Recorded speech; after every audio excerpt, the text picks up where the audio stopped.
Sir, അങ്ങയെക്കുറിച്ച് ബഹുമാനപ്പെട്ട മുഖ്യമന്ത്രി പ്രകടിപ്പിച്ച എല്ലാ അഭിപ്രായത്തോടും യോജിക്കുകയാണ്. കേരള നിയമസഭയുടെ ബഹുമാനപ്പെട്ട സ്പീക്കറായാണ് അങ്ങ് തിരഞ്ഞെടുക്കപ്പെട്ടിരിക്കുന്നത്. ഹാർദമായ അനുമോദനം അങ്ങേക്ക്. ഇവിടെ പ്രസ്താവിച്ചതുപോലെ സുദീർഘമായ നിയമസഭാ പരിചയമാണ് അങ്ങേക്കുള്ളത്. അതേപോലെ തന്നെ ദീർഘമായ സാമൂഹിക രാഷ്ട്രീയ ജീവിതാനുഭവം കൊണ്ട് സമ്പന്നമാണ് ശ്രീ തിരുവഞ്ചൂർ രാധാകൃഷ്ണൻ്റെ പൊതുജീവിതം.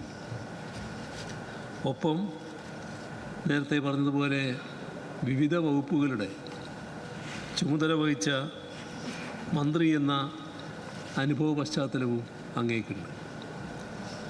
ഭരണപക്ഷത്തും പ്രതിപക്ഷത്തും ഇരുന്ന അനുഭവങ്ങളുമുണ്ട്. അങ്ങനെ നോക്കിയാൽ വൈവിധ്യമാർന്ന രാഷ്ട്രീയ അനുഭവ പശ്ചാത്തലം ഇത് ശ്രീ തിരുവഞ്ചൂരിനെ പ്രഗത്ഭമതിയായ സഭാധ്യക്ഷനാക്കി മാറ്റും എന്ന വിശ്വാസമാണുള്ളത്. നാട്ടിലും ജനങ്ങൾക്കുമിടയിൽ ഇറങ്ങി പതിറ്റാണ്ടുകൾ പ്രവർത്തിച്ചതിൻ്റെ അനുഭവം സഭാ നടപടികളെ ജനതാൽപര്യത്തിൽ നയിക്കുന്നതിനുള്ള അവസരമൊരുക്കും എന്ന് തന്നെയാണ് പ്രതീക്ഷിക്കുന്നത്. ഇവിടെ ബഹുമാനപ്പെട്ട മുഖ്യമന്ത്രി പ്രസ്താവിച്ചതുപോലെ വിദ്യാർത്ഥി സംഘടനാ നേതാവായി, യുവജന സംഘടനാ നേതാവായി നീണ്ടകാലം അങ്ങ് പ്രവർത്തിച്ചിട്ടുണ്ട്. ബാലജന സഖ്യം ജനറൽ സെക്രട്ടറിയായി വിദ്യാർത്ഥി ജീവിതഘട്ടത്തിൽ തന്നെ പൊതുരംഗത്തേക്ക് അങ്ങ് കടന്നു വന്നു. കേരള സർവകലാശാല യൂണിയൻ്റെ ചെയർമാനായും KSUവിൻ്റെ പ്രസിഡൻ്റായും യൂത്ത് കോൺഗ്രസിൻ്റെ സ്റ്റേറ്റ് ജനറൽ സെക്രട്ടറിയായും KPCCയുടെ ജനറൽ സെക്രട്ടറിയായുമൊക്കെ പ്രവർത്തിച്ച് അതിവിപുലമായ സംഘടനാനുഭവം അങ്ങേക്കുണ്ട്.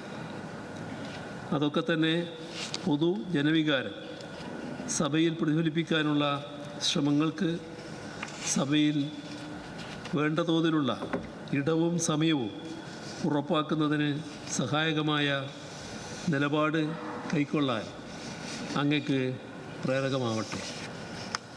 90കളുടെ തുടക്കം തൊട്ട് തുടർച്ചയായി വന്ന സഭകളിൽ അംഗമാവുകയും സഭയുടെ പൊതുവായ അന്തസ്സ് എല്ലാ ഘട്ടങ്ങളിലും ഉയർത്തിപ്പിടിക്കുകയും ചെയ്ത അംഗമാണ് സ്പീക്കറായി ഇപ്പോൾ എത്തുന്നത് എന്ന് പ്രത്യേകം പറയേണ്ടതുണ്ട്. നിയമനിർമ്മാണം ജനങ്ങളുടെയും നാടിൻ്റെയും താൽപ്പര്യത്തിലാവണം.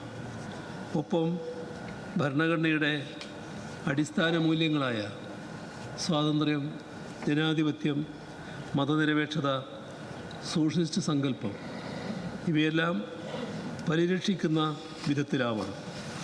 ചെയറിൻ്റെ ഇടപെടലുകൾ അതങ്ങനെ തന്നെയാവും സ്പീക്കറുടെ ഭാഗത്തുനിന്നുണ്ടാവുക എന്ന പ്രത്യാശ പങ്കുവെക്കട്ടെ. GB മാവലങ്കർ മുതൽ ഇങ്ങോട്ടുള്ള നിരവധി ലോക്സഭാ സ്പീക്കർമാരും ശങ്കരനാരായണൻ തമ്പി മുതൽക്കുള്ള പല നിയമസഭാ സ്പീക്കർമാരും കാട്ടിയ മഹത്തായ മാതൃകകൾ നമ്മുടെ മുൻപിലുണ്ട്. സഭാ നടപടിക്രമം സംബന്ധിച്ച് MN കൗളും SL ശാക്തറും മുൻപോട്ട് വെച്ച തത്വങ്ങൾ നമ്മുടെ മുൻപിലുണ്ട്. ഗാർഡിയൻ ഓഫ് ദ ഹൗസ്, അതായത് സഭയുടെ രക്ഷിതാവായാണ് സ്പീക്കറെ കൗളും ശാക്തറും നിർവഹിച്ചിട്ടുള്ളത്. As the principal spokesperson of the House, the Speaker represents its collective voice എന്നും അവർ പറഞ്ഞു വെച്ചിട്ടുണ്ട്. സ്പീക്കർ സഭയുടെ കളക്റ്റീവ് വോയിസിൻ്റെ വക്താവാകുന്നത് അദ്ദേഹം പ്രതിപക്ഷ ശബ്ദത്തെ കൂടി അംഗീകരിക്കുമ്പോൾ മാത്രമാണ്. വിപുലമായ അധികാരങ്ങളാണ് സ്പീക്കർക്കുള്ളത്. അത് ഭരണഘടനാ മൂല്യ ധ്വംസനം ഉണ്ടാവാതെ നോക്കൽ, അതുമുതൽ rules of procedure, conduct of business, സഭാ കീഴ്വഴക്കങ്ങൾ തുടങ്ങി പല മേഖലകളിലായി വ്യാപിച്ചു കിടക്കുന്നതാണ്. ബാറ്റിംഗ് സൈഡ് നിയമിച്ച അമ്പയറായി മാറാതിരിക്കാൻ വേണ്ട ജാഗ്രത സ്പീക്കർ സ്വയം പാലിക്കേണ്ടതിൻ്റെ ആവശ്യകതയ്ക്ക് കൂടി കൗളും ശാക്തറും അടിവരയിടുന്നുണ്ട്. അതൊന്നും ഓർമ്മിപ്പിക്കേണ്ടതില്ലാത്ത വിധത്തിലുള്ള ഉന്നതമായ ജനാധിപത്യ ബോധമാവും പുതുതായി തിരഞ്ഞെടുക്കപ്പെട്ട സ്പീക്കറിൽ നിന്നുണ്ടാവുക എന്ന് പ്രതിപക്ഷം ഉറച്ചു വിശ്വസിക്കുന്നുണ്ട് എന്ന് അറിയിക്കാൻ ഞാൻ ഈ അവസരം ഉപയോഗിക്കുന്നു. സ്വതന്ത്രതയുടെയും നിഷ്പക്ഷതയുടെയും പതാകാവാഹനായി നിന്ന് ഈ സഭയെ നയിക്കാൻ അങ്ങക്ക് കഴിയട്ടെ. മതനിരപേക്ഷതയടക്കമുള്ള മഹനീയ മൂല്യങ്ങൾ തൊട്ട് ജനവികാരം സഭയിൽ നിർഭയമായി പ്രതിഫലിപ്പിക്കാനുള്ള പ്രതിപക്ഷ അവകാശങ്ങളെ വരെ പരിരക്ഷിക്കാൻ അങ്ങയുടെ സഭാധ്യക്ഷ സ്ഥാനത്തിന് കഴിയുമെന്ന് പ്രതീക്ഷിക്കുന്നു. നിയമനിർമ്മാണ കാര്യങ്ങളിൽ മുതൽ സഭാ സബ് കമ്മിറ്റി രൂപീകരണം വരെ എത്രയോ കാര്യങ്ങളിൽ രാജ്യത്തിനാകെ മാതൃകയായ സഭയാണിത്.